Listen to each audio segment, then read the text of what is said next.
Okay ध्यान, पहले हम लोग हेडिंग दे देते हैं, न्यूरल कंट्रोल एंड कोऑर्डिनेशन। ठीक है, चैप्टर हेडिंग पहले हम लोग देख लेते हैं, फिर हम लोग बारी बारी से इसके टॉपिक्स को डील। ध्यान देना, हम लोग यहाँ पे दो शब्द का इस्तेमाल कर रहे हैं। पहला हम लोग यूज कर रहे हैं कंट्रोल का और दूसरा कोऑर्डिनेशन का। किसके जरिए? तो न्यूरॉन के जरिए। ठीक है, हम लोग न्यूरॉन के जरिए कंट्रोल एंड कोऑर्डिनेशन की बात कर रहे हैं। तो सबसे पहले कंट्रोल क्या होता है और कोऑर्डिनेशन क्या होता है, इस दोनों शब्द को हमें जानना पड़ेगा, तब हम लोग इस चैप्टर के बारे में आगे प्रोसीड करें। देखो भाई, कंट्रोल का तो मतलब होता है, यही होता है कि किसी के फंक्शन को अपने अधीन कर लेना ना। किसी के फंक्शन को, किसी के फिजियोलॉजी को अगर आप अपने अकॉर्डिंग करवा रहे हो तो उसको हम बोलते हैं टू कंट्रोल।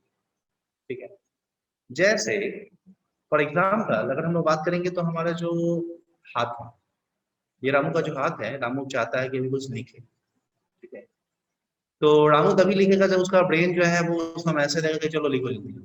ठीक है, वहां से एक न्यूरॉन जो है मैसेज लेके आएगा उसके हाथ के पास में और वो लिखना स्टार्ट कर देगा ना? तो बोल सकते हैं न्यूरॉन जो है ना वो उसके हाथ को कंट्रोल करता है लिखने के लिए। रामू दौड़ना चाहता है, अभी दौड़ नहीं पा रहा है, लेकिन जैसे ही न्यूरॉन जो है वहां से आकर उसके पैर के पसली, पैर की हड्डी के पास आकर मैसेज छोड़ेगा कि चलो रामू दौड़ो, रामू दौड़ना स्टार्ट कर, भागना स्टार्ट कर। तो इस तरीके से कंट्रोल का मतलब होता है किसी की फिजियोलॉजी को अपने बॉडी करवाना। ठीक है, जबकि कंट्रोल से थोड़ा ब्रॉड से अगर हम लोग एस्पेक्ट में बात करेंगे तो कोऑर्डिनेशन। कोऑर्डिनेशन को हम हिंदी में बोलते हैं तालमेल बनाना। तालमेल बनाना, जैसे आप क्रिकेट खेल रहे हैं, क्रिकेट में आप बहुत अच्छा जो है वो बैटिंग करते हैं। ठीक है, आपका कंट्रोलिंग पावर बैटिंग पे बहुत अच्छा, बैट टू बैट अच्छा, लेकिन केवल आपके बैटिंग से हम मैच नहीं जीत सकते हैं। सौरव गांगुली बहुत अच्छा खेलता था, लेकिन सौरव गांगुली वर्ल्ड कप नहीं दिलवा पाया, कारण कि वो अच्छा कंट्रोल करता था बैटिंग को, लेकिन उसके अलावा बाद बाकी जो 10 फील्डर्स थे वो तो अच्छे नहीं खेलते थे। इस रन से अच्छा होते हुए भी मैच हार जाता था। सौरव गांगुली पता चलता था शतक मार, 150 रन मार दिया, बाद बाकी पूरा टीम जो है 200 के अंदर में पड़ जाता। तो कंट्रोल जो है किसी को अपने अंडर में कर लेना पर्टिकुलर चीजों को, और कोऑर्डिनेशन का मतलब होता है तालमेल बनाना दो अलग कंट्रोल के बीच। ठीक है, जैसे अभी है, अभी हमारे यहाँ जो क्रिकेट टीम है उसमें क्या है, सारे के सारे अच्छे हैं। ठीक है, सब तालमेल बनाते हैं, एक अच्छा बैटिंग करता है तो दूसरा अच्छा फील्डिंग करता है तो तीसरा अच्छा कीपिंग करता है। सामंजस्य सबके बीच में स्टेबल है, सबको पता है कि उसको क्या करना है और उसी के अकॉर्डिंग काम करता है। मान लीजिए अगर बैटिंग वाला सेक्शन अच्छा काम नहीं किया तो कोई दिक्कत नहीं, बॉलिंग और फील्डिंग वाला जो है ना आज एकदम पूरा अपना 100% देने का कोशिश करें। मान लीजिए बैटिंग वाला बहुत अच्छा काम कर दिया तो बॉलिंग और फील्डिंग वाला तो रिलैक्स रहेगा, चलो भाई आज करने मरने की जरूरत नहीं है, आज कुछ जीतने चाहिए। तो कोऑर्डिनेशन का मतलब होता है दो अलग अलग ऑर्गन के बीच में एक तरीके से इक्विलिब्रियम सेट कर। ठीक है, हम लोग बोल सकते हैं ये क्या है, to set a relation between organs, organs के बीच में रिलेशन सेट करना ताकि सही से काम हो सके। एक एग्जांपल कोऑर्डिनेशन दो, तुम जा रहे थे, ठीक है, और जैसे ही तुम गली में पहुंचे तुम्हारे पीछे कुत्ता पड़ गया। ठीक है, और कुत्ता जो है तुमको काटने के लिए एकदम दौड़ा रहा था। तो यहाँ पे क्या होगा पता है तुमको, जैसे कुत्ता पीछे पड़ेगा, भौंकना स्टार्ट करेगा, तुम्हारे बॉडी जो है उसके अलग अलग ऑर्गन कोऑर्डिनेट करेंगे कि भैया जीना है तो कोऑर्डिनेट करो, नहीं तुम्हारे होगा क्या। तुम्हारा आंख जैसे ही उसको देखेगा तुम्हारे हार्ट को बोले, दिमाग को बोलेगा अरे भाई कुत्ता पीछे गिर। तो उसका इंफॉर्मेशन सबसे पहले हार्ट में जाएगा, और हार्ट का जो बीट है उसका बीटिंग जो है वो फास्ट हो जाएगा, मतलब ब्लड फ्लो ज्यादा तेज ना, ब्लड फ्लो जो है वो ज्यादा तेज। ब्लड फ्लो क्यों ज्यादा तेज हुआ, क्योंकि आपके मसल्स को कॉन्स्ट्रिक्शन तेजी से करता है। मसल कॉन्स्ट्रिक्शन जो है वो बहुत तेजी से होना चाहिए, देखो तुम्हारा पैर वाला उसके अलावा तुम्हें क्योंकि हीट प्रोड्यूस हो रहा है, उसको तुम्हारी बॉडी को ठंडा भी करना है, इसलिए पसीना भी निकलना स्टार्ट होता है।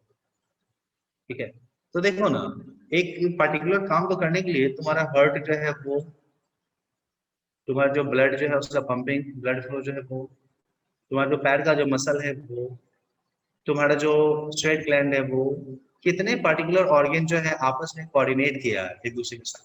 मान लो कुत्ता पीछे पड़ा हुआ हार्ट में लगा रहा है, छोड़ो आराम से चलता है, क्या तेजी से बीट करने के। अब मान लो तुम्हारा दिमाग बोल रहा है जल्दी से दौड़ने के लिए, या तुम्हारा जो दिल है वो बोल ही नहीं रहा है, तो कुत्ता काटेगा नहीं, प्रॉब्लम। तो coordination is very necessary for survival. बहुत जरूरी है कि हम कोऑर्डिनेट करें ताकि सिस्टम सही से चल पाए। ये कोऑर्डिनेशन केवल हमारे बॉडी में नहीं, हमारी जिंदगी में भी जरूरी है। हमारे आसपास में बहुत सारी चीजें हमसे जुड़ी है, सबके बीच में सामंजस्य बना के चलना होता है। और ऐसा नहीं कि हम पढ़ाई के समय में शादी करने चले जाए, शादी करवाने चल रहे हैं, दिक्कत हो।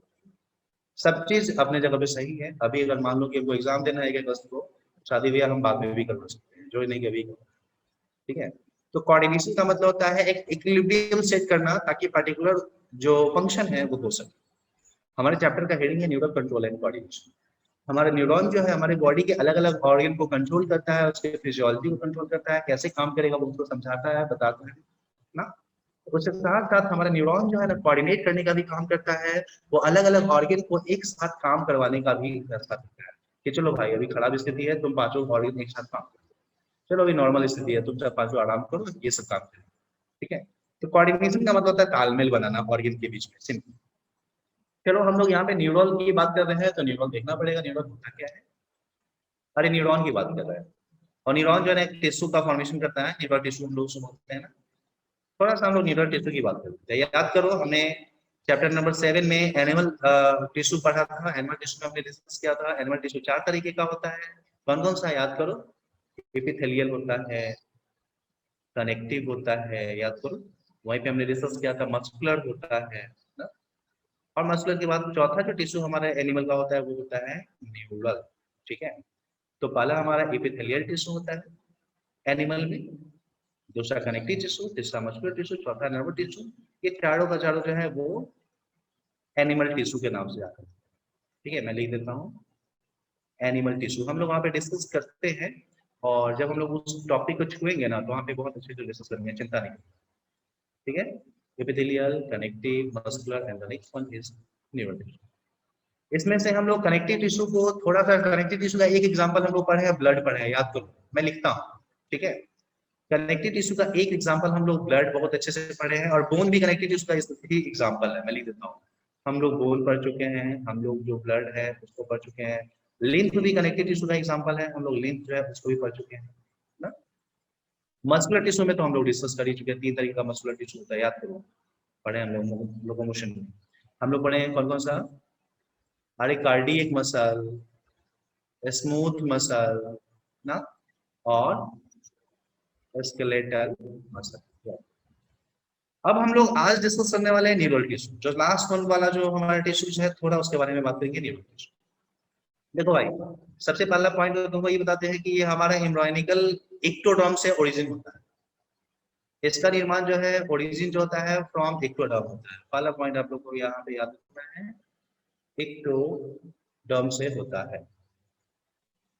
ठीक है। फर्स्ट पॉइंट आपको याद रखना है, हमारा न्यूरल टिश्यू जो है उसका ओरिजिन इक्टोडर्म। काम क्या है इसका। तो मेन काम इसका है हमारे अंदर में सिग्नल को प्रोसेस करना और सिग्नल को भेजना। जैसे तुम्हारे घर में तार लगा हुआ है ना, वायर है, वो तार जो है वो क्या करता है, इलेक्ट्रिसिटी को भेजता है, पंखा में भेजता है, पंखा चलना स्टार्ट करता है। तुम्हारे मोबाइल में भेजता है तो तुम्हारा मोबाइल चलना स्टार्ट करता है। तुम्हारे टीवी में भेजता है तो टीवी में मूवी स्टार्ट हो जाती है। वैसे ही इस न्यूरल टिश्यू का काम है, एक वायर के जैसे ही, तार के जैसे ही, वो अलग अलग जगह पे सिग्नल भेजता है, और जहां पे सिग्नल गया उसके अनुसार काम होगा। जैसे वही इलेक्ट्रिसिटी तुम्हारे बॉक्स में चला गया तो गाना बजने लगता है ना। वही सिग्नल अगर तुम्हारे रेफ्रिजरेटर में चला गया, फ्रिज में चला गया, तो वहाँ पे ठंडा होना स्टार्ट होता है। कूलर में चला गया तो वहाँ पे ठंडा ठंडा हवा होना स्टार्ट। वैसे यही इलेक्ट्रिसिटी हमारे आंख में चल जाएगा तो हम देखना स्टार्ट कर देंगे। यही इलेक्ट्रिसिटी अगर हमारे टंग पे चला जाएगा तो बोलना स्टार्ट कर देंगे। अलग अलग ऑर्गन, जिस ऑर्गन में जाएगा, जिस आइटम में जाएगा, वैसा काम होना स्टार्ट होगा। तो बोल सकते हैं कि ये इलेक्ट्रिकल सिग्नल का कंडक्शन एंड उसके प्रोसेसिंग के लिए रिस्पॉन्सिबल है। प्रोसेसिंग का मतलब कि उसको एनालाइज करना है कि क्या काम कर रहा है। ठीक है। इसका मेन काम ये होता है। भाई साहब, अगर हम लोग न्यूरल टिश्यू के बारे में बात करें कितने तरीके का न्यूरल टिश्यू होता है, तो भाई न्यूरल टिश्यू एक ही तरीके का होता है, उसमें कोई टाइप की बात नहीं करेंगे। हाँ, लेकिन न्यूरल टिश्यू जो है ना वो मेनली 2 चीजों का बना होता है, वो इम्पोर्टेंट है। मैं घेरता हूँ, ध्यान दो। न्यूरल टिश्यू जो है वो हमारे दो स्पेशल सेल का बना हुआ होता है। मैं उस सेल का नाम यहाँ पे लिखता हूँ। दो टाइप का सेल है। कौन कौन सा टाइप है, चलो उसको एक बार हम लोग देख ले। पहला जो हमारा टाइप है दैट वन इज न्यूरॉन। जो मेन हमारा टाइप है वो न्यूरॉन, पहला टाइप। और यही टाइप जो हमारा है न्यूरॉन, जो हमारा है सिग्नल भेजने का या प्रोसेस करने का, ये तार है, वायर है, जिससे इलेक्ट्रिसिटी प्रोड्यूस होगा और जाए। ठीक है। लेकिन ये तार बड़ा नाजुक होता है जी, बहुत नाजुक होता है, वायर बहुत नाजुक होता है, तो वायर को हमको प्रोटेक्ट करना पड़ेगा ना। असल में इस न्यूरॉन को प्रोटेक्ट करने के लिए जितना न्यूरॉन हो उससे ज्यादा कुछ स्पेशल सेल रखे हुए हैं, और उन सेल्स को हम लोग नाम देते हैं न्यूरोग्लिया। न्यूरोग्लिया। ठीक है। तो देखो न्यूरल टिश्यू हमारा दो सेल का बना हुआ है। पहला जो सेल है हमारा है that one is neuron which one is responsible for conduction of electricity and generation of electricity, while neuroglia is responsible for protecting the neurons. ठीक है। ये क्या करता है, प्रोटेक्ट करता है न्यूरॉन को। अमाउंट वाइज देखेंगे तो न्यूरॉन से ज्यादा मात्रा इसकी है, ध्यान रखना इस चीज को। Neuroglia is much in amount than neuron. Neuron का अमाउंट कम है, न्यूरोग्लिया जो प्रोटेक्ट करने वाला जो है ना उसका अमाउंट ज्यादा है। ठीक है। चलो जी न्यूरोग्लिया के बारे में थोड़ा बात कर लिया, और हम लोग आगे डिस्कस करेंगे। न्यूरोग्लिया जो है ना ये प्रोटेक्ट करने वाला जो सेल है एक दो तरीके का नहीं बल्कि बहुत सारे तरीके का होता है।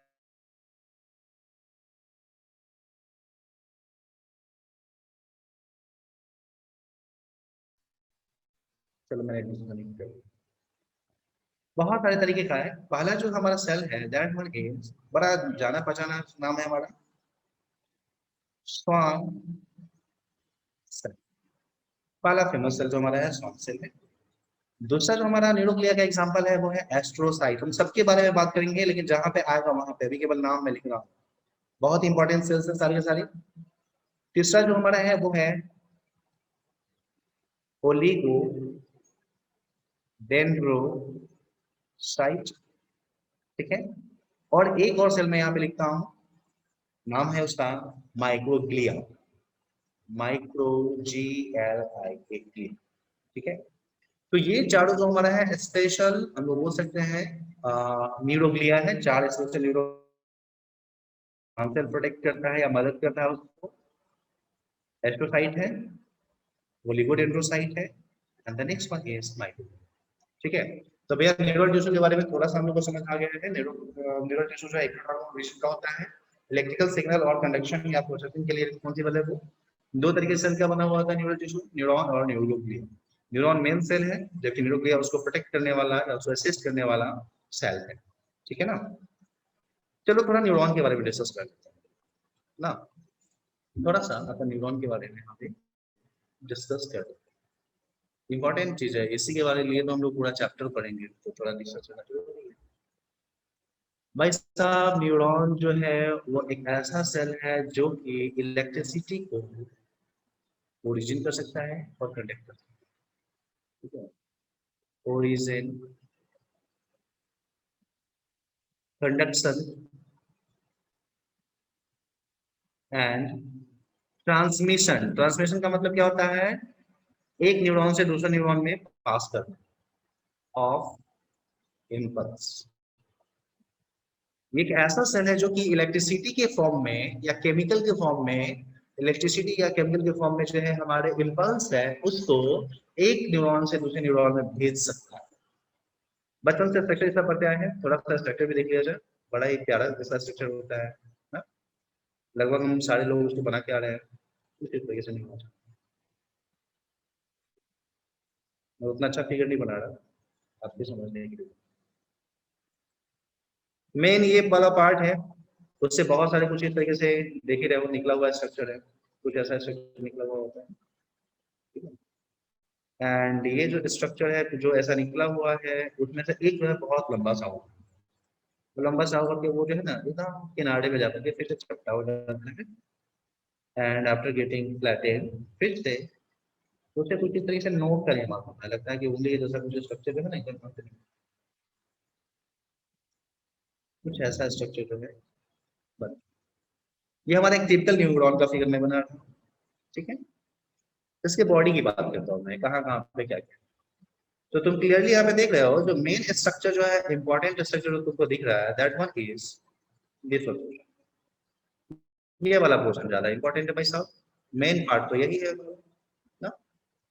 क्योंकि ये मेन पार्ट है इसीलिए इसको हम लोग बोलते हैं सेल का मेन बॉडी यही, ठीक है। That's why it is also called as cell body, ठीक है। ये जो मैं कलर कर रहा हूँ, this one portion is cell body. Let me colour first, okay. This one is known as cell body, ठीक है। या इसको हम लोग साइटोन के भी नाम से जानेंगे, या इसको कैरियोन के भी नाम से जानते हैं। तीन तीन नाम इसका दिया हुआ है। मेन पार्ट न्यूरॉन का यही है, सारे के सारे ऑर्गेनल्स यहीं पे बैठे हैं। तुम चाहे एंडोप्लाज्मेटिक कोलम खोल दो, गोल्जी बॉडी खोल दो, न्यूक्लियस खोल दो, न्यूरॉन में कहीं पे भी अगर तुमको ऑर्गेनल्स देखना है, वो सारे ऑर्गेनल्स यहीं पे बैठे हुए थे, ठीक ना। चलो जी, मैं इसका नाम लिखता हूँ, इसका मैं नाम लिखता हूँ। This one structure is, sorry black colour, हाँ, ये जो स्ट्रक्चर है उसको हम लोग सेल का बॉडी बोल देते हैं, मेन बॉडी, या प्यार से इसको साइटोन का नाम दे दिया जाए, या इसको हम लोग कैरियोन के भी नाम से जानते हैं, ठीक है। कंफ्यूज नहीं करना है, तीनों एक ही चीज है, ठीक है। ये स्ट्रक्चर हमारा सेल बॉडी, कैरियोन या साइटोन के नाम से जाना जाएगा। सारे ऑर्गेनल्स यहीं पे पाए जाएंगे, ठीक है, और कहीं पे ऑर्गेनल्स को मिलना नहीं है, ठीक है। इस सेल बॉडी में तो बीच में देखोगे तो एक बड़ा सा यहाँ पे न्यूक्लियस दिख रहा है ना, इसका न्यूक्लियस, चलो मैं लिख देता हूँ, इसका न्यूक्लियस। उसके अलावा और क्या क्या चीज मिलने वाले हैं जी, इसमें तुम देखोगे ना तो कुछ कुछ धब्बा धब्बा ग्रेन्यूल्स के जैसे दानेदार कुछ स्ट्रक्चर्स तुमको यहाँ पे मिलने वाले, दानेदार दाना की, ठीक है। ऐसे कुछ दानेदार स्ट्रक्चर जो है वो यहाँ पे मिलते हुए हैं। ये जो दानेदार तुमको दिख रहा है, एक्चुअली में ये क्या है कि एंडोप्लाज्मिक रेटिकुलम जो हमारा है ना, टूट गया है, छोटा छोटा एंडोप्लाज्मिक रेटिकुलम टूट के दाना में कन्वर्ट हो गया, ठीक है। इसी कारण से इस दाने को हम लोग ग्रेन्यूल के नाम से जानते हैं। एक साइंटिस्ट है, उन्हीं के नाम पे इनको डाला गया, इसको बोला गया निसल्स ग्रेन्यूल, ठीक है।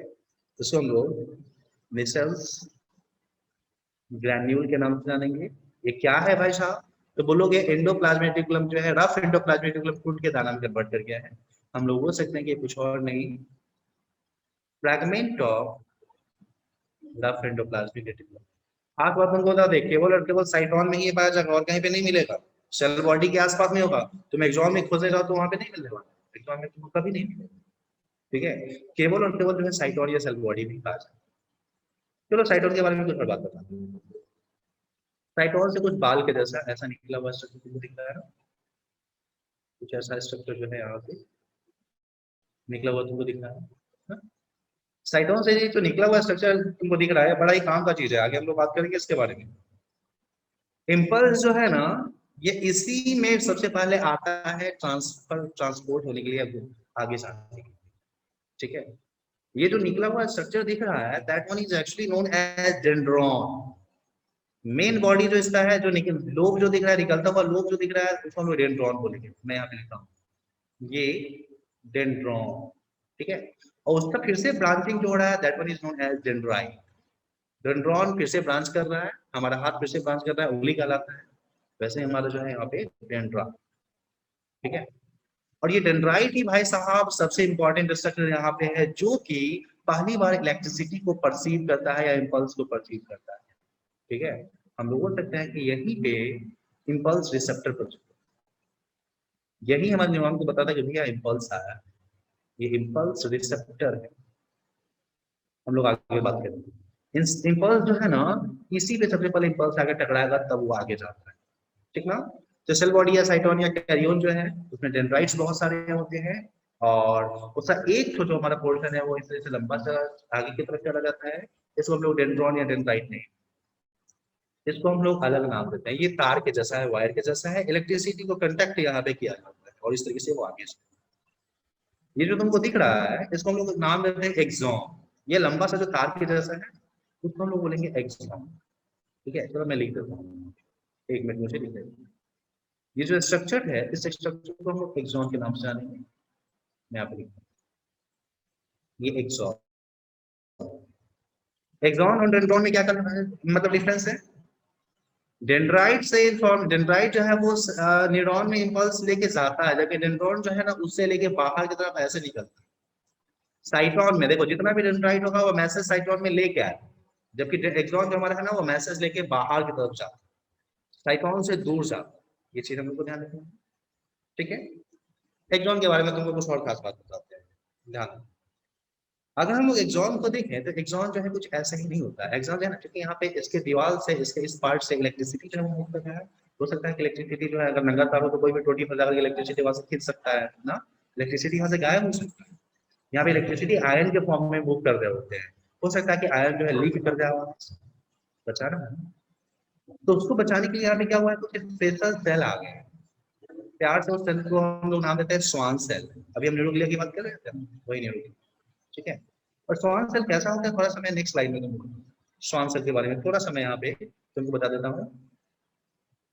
स्वान सेल कैसा होता है, नो डाउट पहली बात तो यह है कि ये न्यूरोग्लिया है एक तरीके का, हाँ, प्रोटेक्ट करने वाला या मदद करने वाला सेल है।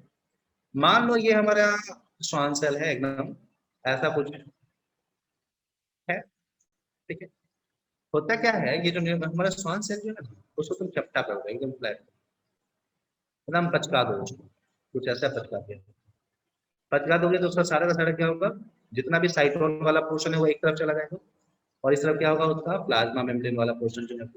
और इस तरीके से क्या होगा, ये एक तरीके से बोल सकते हो कि ये वाला जो पार्ट है ये एक फ्लैप बन गया, एक परत बन गया। ठीक है, एक परत बन गया। इस परत में क्या क्या है जी, ध्यान दीजिएगा।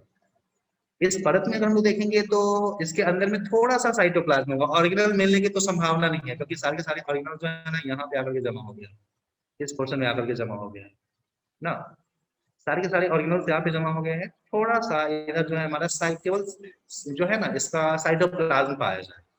ठीक है, तो सैन सेल क्या होता है, चपटा होता है, उसका जितना भी मतलब कि लिक्विड है, जितना भी ऑर्गेनल्स है सारे के सारे इस तरफ आ गए हैं इस पोर्शन में, और ये जो चपटा सा जो हमारा बैंड बना है, फ्लैट बना है, ये हमारा स्वान सेल का आगे वाला पार्ट। इसमें क्या क्या होगा ध्यान देना, थोड़ा सा इसमें साइटोप्लाज्म होगा। ठीक है, और प्लाज्मा मेम्ब्रेन की दो लेयर है, और क्या है यहाँ पे प्लाज्मा मेम्ब्रेन की दो लेयर है, ऊपर वाली लेयर प्लाज्मा मेम्ब्रेन की और ये नीचे वाली लेयर, एकदम पतला सा फ्लैप बन गया। ये हमारा प्लाज्मा मेम्ब्रेन। मतलब क्या, तुम इसको कहीं पे बांध, इसको कहीं पे लपेट सकते हो, ये वाला जो पोर्शन है ना, ये वाला पोर्शन, इस पोर्शन को कहीं पे तुम लपेट सकते हो। ठीक है, ध्यान देना एक इंपॉर्टेंट चीज मैं तुमको लिखता हूँ, कंफ्यूजन जो यहाँ पे क्रिएट होता है, ये जो साइटोप्लाज्म प्रेजेंट है ये वाला, इसको हम लोग स्पेशल नाम यहाँ पे देने वाले हैं, ध्यान देना। इसको हम लोग न्यूडी लेम्मा के नाम से जानते हैं। अगर तुमसे कोई पूछे न्यूडी लेम्मा क्या है, तो बोलना कि भैया वो जो सब बैंड है ना श्वान सेल का, उसमें जो हमारा थोड़ा सा प्रेजेंट है साइटोप्लाज्म, उसी को न्यूडी लेम्मा के नाम। जबकि अगर हम लोग यहाँ पे बात करेंगे इसके बारे में, इसको तो हाँ चलो इसको प्लाज्मा मेम्ब्रेन भी बोलेंगे, और क्या है, तो प्लाज्मा मेम्ब्रेन भी ठीक है। तो ये इस तरीके से न्यूडी लेम्मा जो है उसका फॉर्मेशन हमारा जो है यहाँ पे हुआ है। ठीक है, अब होगा क्या तुम्हें बताते हैं, श्वान सेल का एक और खास बात बताते हैं। श्वान सेल जो है ना, इसका जो आदत है एक बहुत ही अच्छा आदत है, ये हमेशा अपने नीचे जो है ना एक स्पेशल उजला कलर का लेयर बनाता रहता है। और ये लेयर जो है ना जैसे एक तार में ऊपर से नहीं होता है रबर बांधा हुआ होता है, या तार में प्लास्टिक बांधा हुआ होता है, वैसे ही ये इंसुलेटर के जैसे काम करता है। जैसे तार के ऊपर में तुम देखते हो वायर के ऊपर में वो जो प्लास्टिक होता है इंसुलेटर के जैसे काम करता है, तुम छू दो तो तुमको करंट नहीं लगता है क्योंकि वो इंसुलेटर वाला है। वैसे ही ये श्वान सेल अपने नीचे एक स्पेशल लेयर बना रहा होता है जो कि इंसुलेटर के जैसा काम करता है, स्फिंगोमाइलिन शीट का ये बना हुआ है। प्यार से ये जो मोटा सा लेयर जो दिख रहा है वो व्हाइट कलर का होता है, प्यार से इसको हम लोग बोलते हैं माइलिन शीट। ठीक है, माइलिन शीट के नाम से जानते हैं, ये श्वान सेल के द्वारा बनाया है। कैसा है ये, तो ये इंसुलेटर है, इंसुलेटर है, जहां पे भी लपेट देखो ये इलेक्ट्रिसिटी को बाहर नहीं होने देगा, आयन को लीक नहीं। और दूसरी खास बात ये क्या है, ये जो हमारा है ना स्पिंगोमाइलिन का बना हुआ होता है, एक तरीके का हम लोग बोल सकते हैं ये फैट जो है उसका एक एग्जाम्पल है माइलिन शीट। व्हाइट कलर का ये होता है, जहां पे भी ये दिखेगा ना व्हाइट कलर, ठीक ना। लेकिन खास बात ये है कि माइलिन शीट जो है श्वान सेल का मन पे निर्भर करता है। दो तरीके के श्वान सेल होंगे, एक श्वान सेल होगा जो कि माइलिन शीथ का फॉर्मेशन कर रहा है, मन ऐसा कर रहा है, और दूसरा जो है एकदम अलग तरीके का, बोलेगा नहीं बनेगा, वो माइलिन शीथ का फॉर्मेशन नहीं भी करता है। ठीक है ना? तो जरूरी नहीं कि श्वान सेल हो तो माइलिन शीथ बनेगी, माइलिन शीथ बन भी सकता है, नहीं भी बन सकता है, वो श्वान सेल के मूड पे निर्भर करता है, बनाना है। हम लोग आगे बात करेंगे कहाँ पे होगा कहाँ पे नहीं होगा। ठीक है, चलो आगे बात करते हैं इस श्वान सेल के बारे में। असल में हुआ क्या कि ये जो श्वान सेल जो हमारा है ना, उस ये यहाँ पे कुछ इस तरीके से लपेटा हुआ है, जिसका जो एक जो तुम देख रहे हो न्यूरी लेपा, ये कुछ इस तरीके से कवर कर रहा होता है, समझ रहे हो ना? कुछ इस तरीके से ये जो है ना बार बार जो है, तुम अगर तुम देखोगे तो पता चलेगा श्वान सेल कवर कर रहा होता है। जैसे एक श्वान सेल है, इसने कुछ इस तरीके से कवर कर लिया, मैं यहाँ पे दिखाता हूँ, ऐसे कवर कर लिया। दूसरा श्वान सेल यहाँ पे फिर आया, ठीक है, इसने भी कुछ दूर तक प्रोटेक्शन का काम किया। गौर करना, बहुत आसान चीज तुमको बता रहे हैं, थोड़ा भी कॉम्प्लेक्स नहीं है, हल्का सा तुम अगर समझ के चलोगे तो बड़ा आसान हो जाएगा जिंदगी। ठीक है, डॉक्टर बन जाओ। कुछ इस तरीके से जो है ना ये लपेटा हुआ, ठीक है। तो जितने जो श्वान सेल्स होंगे उतने जो है वो वहां पे है ना, हम बोल सकते हैं एक वाइट थिकनिंग जो है वो क्रिएट होगा, और ये जो थिकनिंग है ये इंसुलेटर के जैसे काम करेगा। इतना दूर इंसुलेटर के जैसे काम किया, एक्सॉन पे इतना दूर जो है इंसुलेटर के जैसे काम किया। यहाँ पे इलेक्ट्रिसिटी लीक होने की संभावना नहीं है, यहाँ पे इलेक्ट्रिसिटी लीक होने की संभावना, ठीक है। नीचे में क्या लगाया हुआ है, माइलिन शीट लगाया हुआ है। चलो मैं माइलिन शीट यहाँ पे दिखाई देता हूँ, ठीक है, मैं दिखा देता हूँ। ये देखो ब्लैक कलर का, ये देखो ब्लैक कलर, ये जो शीट बन रहा है अंदर, यही तो माइलिन शीट, ठीक है। ब्लैक कलर का मैं जो डिनोट कर रहा हूँ that one is myelin sheath. Okay, तो यहाँ पे क्या हुआ, स्वान सेल जो है माइलिन शीट का फॉर्मेशन, ये व्हाइट कलर का होता है लेकिन यहाँ पे मैं ब्लैक दिखा रहा हूँ। माइलिन शीट जो है वो हुआ, और माइलिन शीट जिसके द्वारा बनाया जा रहा है उसको हम लोग बोलते हैं स्वान सेल, ठीक है, स्वान सेल के नाम से, ठीक है। अब ध्यान देना, श्वान सेल, दो श्वान सेल के बीच में जहां पे हमारा मैलिन शीथ नहीं, यहाँ पे देखो बहुत सारी जगह पे हमारा श्वान सेल नहीं है, जहाँ पे श्वान सेल नहीं है वहां पे तो वो हमारा तार नंगा हो गया, उतना दूर तो हमारा स्पेस जो है वो नंगा हो गया ना। यहाँ से इलेक्ट्रिसिटी हमें लूज कर सकता है, अगर टोटी फंसाना हो या इलेक्ट्रिसिटी लूज करवाना हो तो यहाँ से तो करवा सकते हो ना। भाई साहब, जहाँ पे श्वान सेल नहीं होगा उसके बीच में जो स्पेस होता है ये बड़ा ही क्रिटिकल स्पेस है, हम लोग आगे बात करेंगे इसके बारे में। ये जो स्पेस है जहाँ पे वो नंगा है, इस पोर्शन को हम लोग स्पेशल नाम से जानते हैं, इसको हम लोग बोलते हैं नोड ऑफ रणवीर, रणवीर नहीं सॉरी रैनवीयर, नोड ऑफ रैनवीयर के नाम से। और रैनवीयर के बारे में तुम क्या बोल सकते हो, नोड ऑफ रैनवीयर जो है एक ऐसा पोर्शन है जहाँ पे हम लोग बोल सकते हैं माइलिन शीथ जो है वो एब्सेंट, ठीक है। बोल सकते हैं कि ये एक ऐसा पोर्शन है जो हम जहाँ पे माइलिन शीथ जो है फुल्ली एब्सेंट है, ठीक है। तो इस तरीके से श्वान सेल जो है ना हेलिकली जो है वो बांधा हुआ होता है, बहुत सारे श्वान सेल जो है यहाँ पे बांधे हुए होंगे, और जहां तक श्वान सेल होंगे हो सकता है वहां तक हमारा माइलिन शीथ को, और माइलिन शीथ के बाद वहां पे इलेक्ट्रिसिटी को निकलने से रोकेगा। जहाँ पे श्वान सेल नहीं है वहां पे हमारा माइलिन शीथ नहीं होगा, और उस पोर्शन को हम लोग नोड ऑफ रैनवीयर के नाम से। चलिए आगे बात करते हैं, ये वाला पोर्शन, ये है एक्सॉन का टर्मिनल, किनारे वाला पोर्शन। एक जो इसको हम लोग एक्सॉन टर्मिनल के नाम से जानते हैं, चलो मैं ब्लैक कलर से यहाँ पे शो करूंगा, let me write, this one is axon terminal, ठीक है। और ये जो एक्सॉन टर्मिनल है उसका तुम देखोगे यहाँ पे नोब जो है कुछ नोब के जैसा तुमको दिख रहा है, निकला हुआ पोर्शन, देखो ना, इसको हम लोग नाम देते हैं एक्सॉन नोब, या इसको प्यार से एक अलग नाम से पुकारते हैं साइनेप्टिक नोब के नाम से उसको जानते हैं, बड़ा काम का चलेगा। असल में साइनेटिक नोब में ना कुछ स्पेशल वेसाइकल बड़े होते हैं, कुछ यहाँ पे बैलून के जैसी चीज भरी होती है जिसमें केमिकल डाला हुआ होता है, नाम उसका न्यूरोट्रांसमीटर। जब हमारा इम्पल्स जो है ये इधर से आएगा ना, इस तरफ से जब हमारा इम्पल्स आएगा डेंड्राइट से होते हुए हमारा इम्पल्स जब हमारे साइटोन, साइटोन से एक्सॉन में जाएगा, और एक्सॉन से जैसे ही वो एक्सॉन टर्मिनल पे आएगा इस वेसाइकल को धक्का मारता है, वेसाइकल जाएगा बाहर में फट, और जैसे ही बाहर में फटेगा वो अगला जो हमारा न्यूरॉन है उस न्यूरॉन को वो मैसेज दे देता कि दे देगा कि भैया ये हमारा मैसेज आया हेलो और आगे इलेक्ट्रिसिटी जनरेट कर, ठीक है। तो साइनेप्टिक नोड में साइनेप्टिक वेसिकल बैठे हुए होते हैं और वो साइनेप्टिक वेसिकल जो है केमिकल के माध्यम से अगले न्यूरॉन को जो है मैसेज दे देता है कि चलो भाई तुम अब इलेक्ट्रिसिटी प्रोड्यूस करो, ये मैसेज है। हाँ, जैसे तुम क्या हुआ तुमको मतलब ये डाकिया जो है वो क्या करता है, डाकिया जो है मान लो कि तुम्हारे पोस्ट ऑफिस से अगर चिट्ठी उठाएगा तो उसको जाकर के सेंटर में डाल देगा, सेंटर से वो जहाँ जाना है एक डाकिया दूसरे डाकिया को मैसेज दे देगा। वैसे यहाँ पे एक न्यूरॉन जो है इस केमिकल के जरिए दूसरे को मैसेज दे देगा।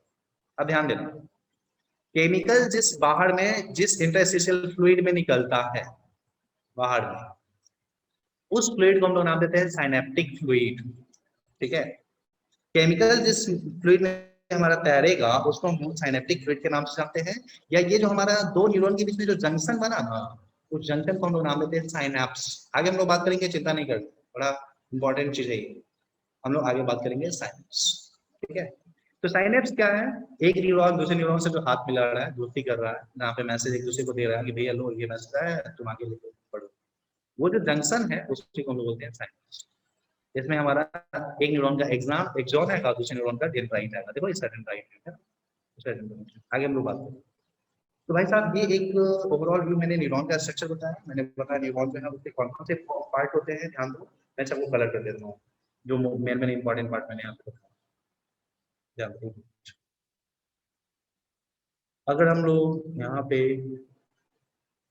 न्यूरॉन के इंपॉर्टेंट क्वेश्चंस को अगर देखें तो सबसे पहला तो हमारा सेल बॉडी या साइटोन, जिसमें सारे के सारे ऑर्गेनल पड़े हुए हैं, जिसको भी खोजना है जाकर खोज लीजिए वहाँ पे मिल जाए, ठीक है। ये हमारा, हाँ लेकिन एक बात है यहाँ पे सेंट्रियोल नहीं होगा, सेंट्रियोल होता तो न्यूरॉन डिवाइड हो जाता है ना, सेंट्रियोल जो है वो कभी भी न्यूरॉन में नहीं पाया जाता है, ये चीज तुम लोग याद रखना। Neuron is always present in G naught phase, उसके पास में कभी भी न्यूरॉन मतलब ये सेंट्रियोल नहीं पाया जाता।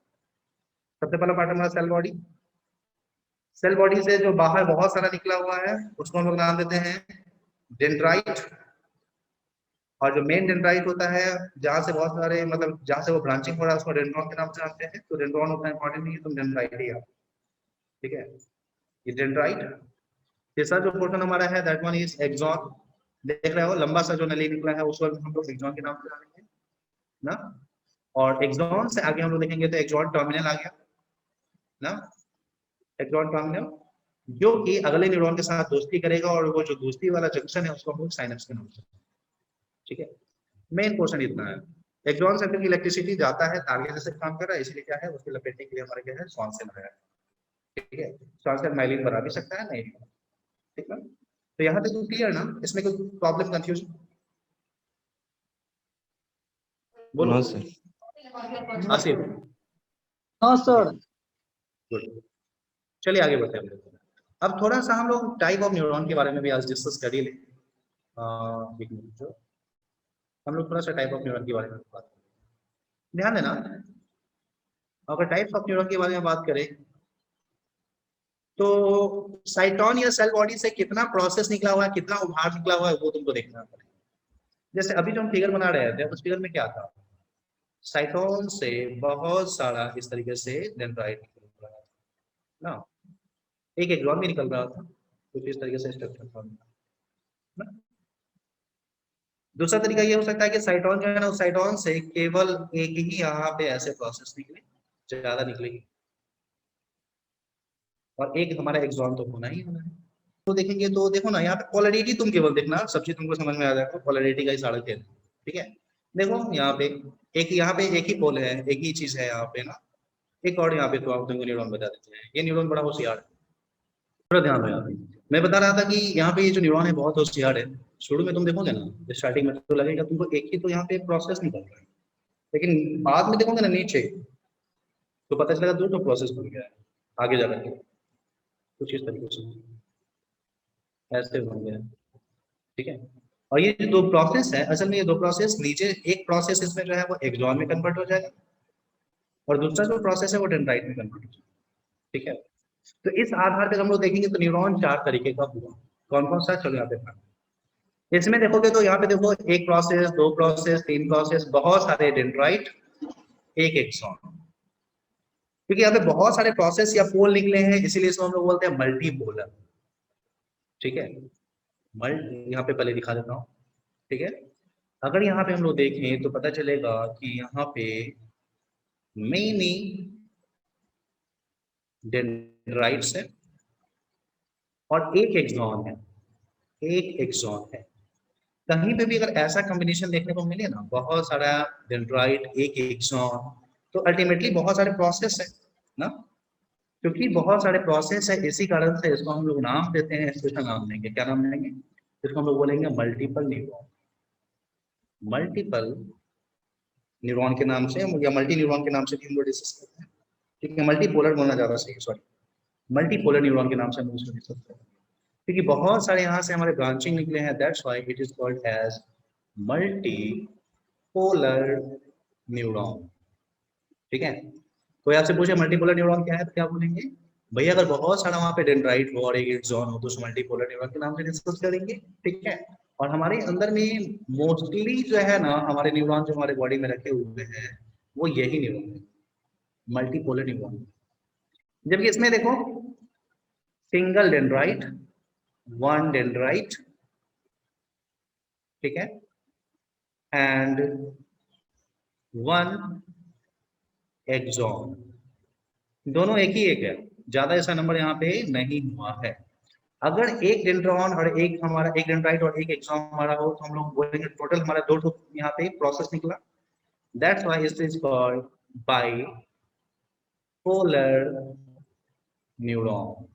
तुमको आगे हम बताएंगे इसी चैप्टर में, हमारा जो आंख है ना उसमें जो रेटिना है, रेटिना हमारा जो है जिसमें हमारा इमेज बनता है, उस रेटिना में ये पाया जाता है। हम लोग आगे बात करेंगे रेटिना के जो न्यूरॉन के जो लेयर होते हैं वहां पे ये पाया जाता है। जबकि इसमें देखो यहाँ पे तो एक ही पोल है ना, सॉरी एक ही प्रोसेस यहाँ पे निकला है, सिंगल एक्सॉन है और तो कुछ यहाँ पे है ही नहीं, केवल एक एक्सॉन ना, तो उसको हम लोग बोलेंगे यूनिपोलर।